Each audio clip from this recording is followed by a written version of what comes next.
Hey guys, today is Friday. It is the 20th. It is probably a little after 7 o'clock in the evening. And I'm just coming back in, kind of finishing up the videos that I started yesterday on the AS. And I'm trying to remember exactly where I left off.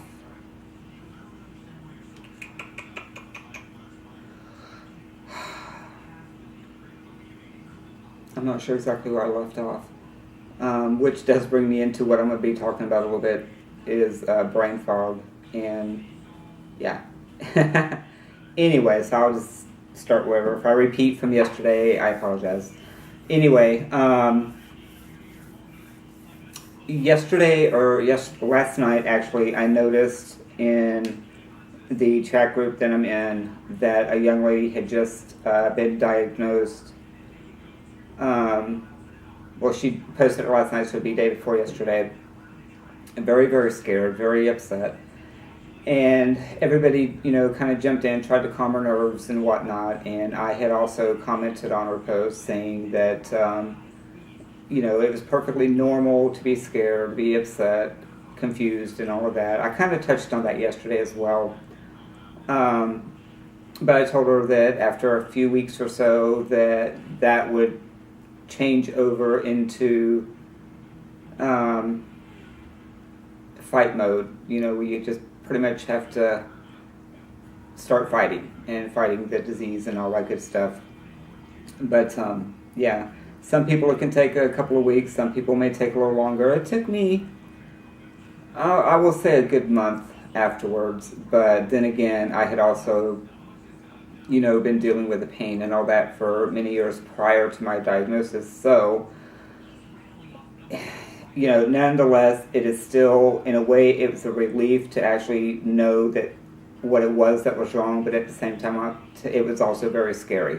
So, it just depends on the individual, I guess. But if you see me very jittery, it's because I am. I'm having a real hyper mental day for some reason. I don't know why.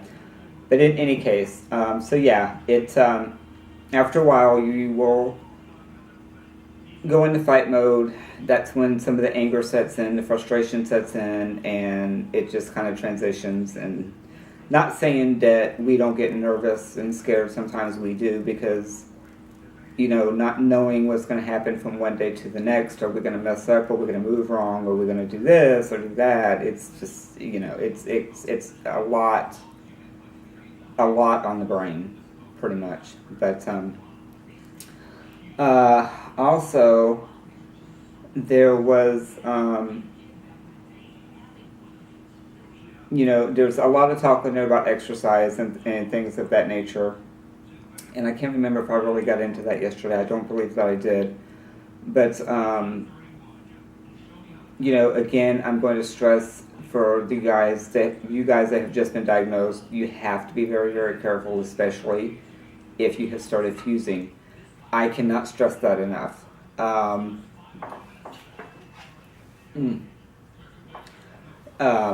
It's when I talk about being careful, I'm talking about, when you're doing your regular tasks around the house and doing things and you're just reaching for something, say if it's on a high shelf, which I'm going to get there in a minute as well. If it's on a high shelf, you have to be kind of more vigilant on how you go about doing it rather than just automatically doing it. And, some people will argue and say, well, stretching is good. That's a good thing. And yes, it is. However, if you're doing exercises and stretching regimens and stuff like that, you know that you're doing it. And so it's a little bit different. How can I put this?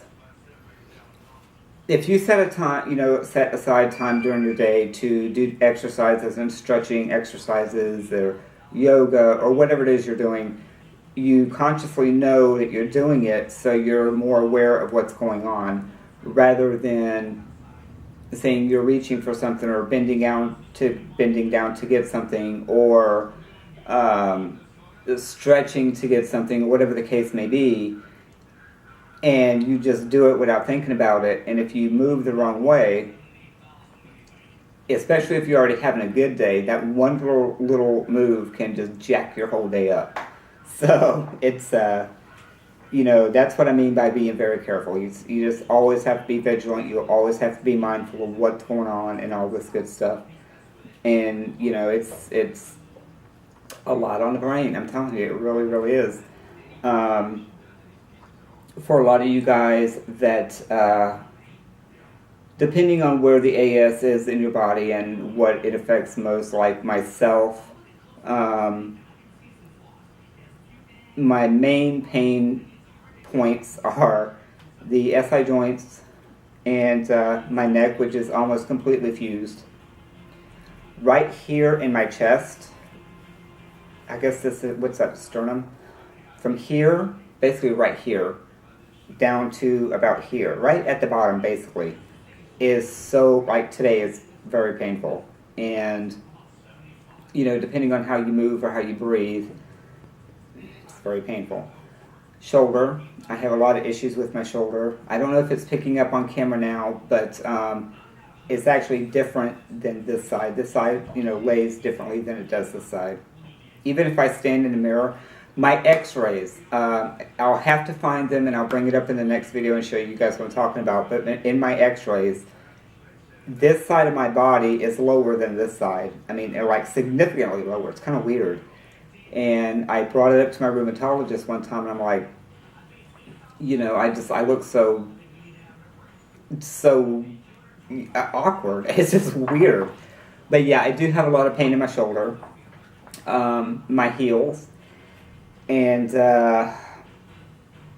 rib cage. That of course that ties into the whole chest thing and the back and whatnot. But different people have different pains in different areas.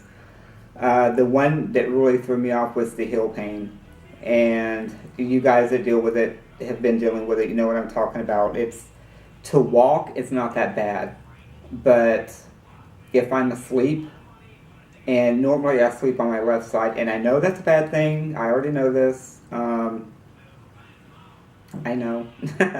But we're supposed to sleep on our backs as flat as we can possibly get and put our heads all the way down, which I can't do any longer because my neck is so curved that, if I was to lay flat on my back, my head would be about that far off the bed, so I have to have something under my head. Anyway, so I sleep on normally my left side, and at some point during the night, my heels will just be killing me and it'll wake me up. And that's when I guess I, will roll over and lay on, on my back during my sleep. And it's weird, and it's just the pressure of them laying on the bed.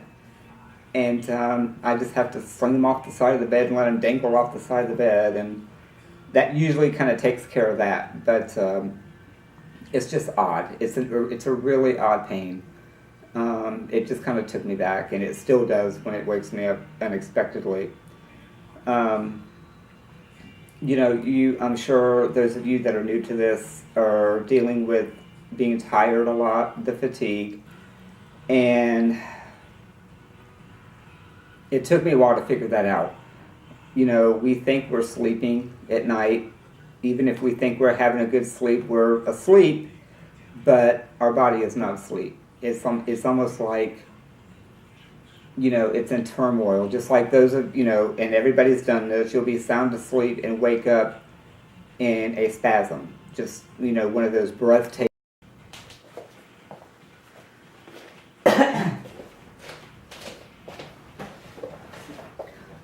Okay, as I was saying before the camera cut off, we go to sleep and you wake up in a spasm. So basically, like I said, we think we're asleep, but our bodies are awake. It's going through, our bodies are going through so much stuff, even when we're sleeping, that we're not getting the proper sleep, we're not getting that rest.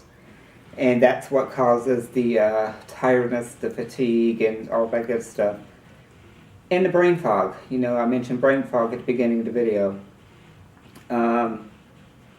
Today is pretty good. Yesterday, I tried my best to hide it during that video that I did yesterday, but I was having a hard time, with it yesterday. I really was. And I do try to hide it the best I can.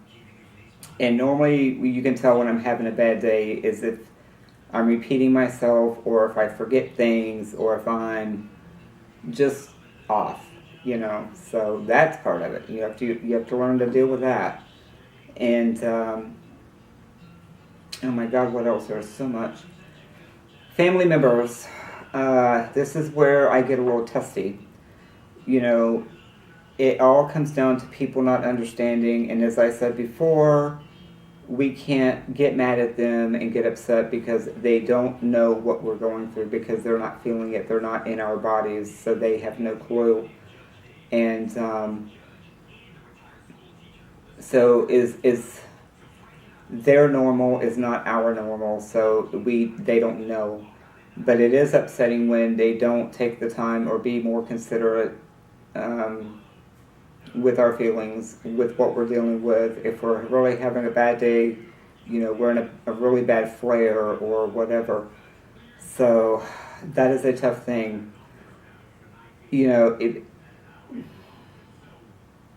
What I say to them, if anybody is watching that doesn't have it, just be more patient, be more kind, be more aware of what this person is going through, because it is not easy.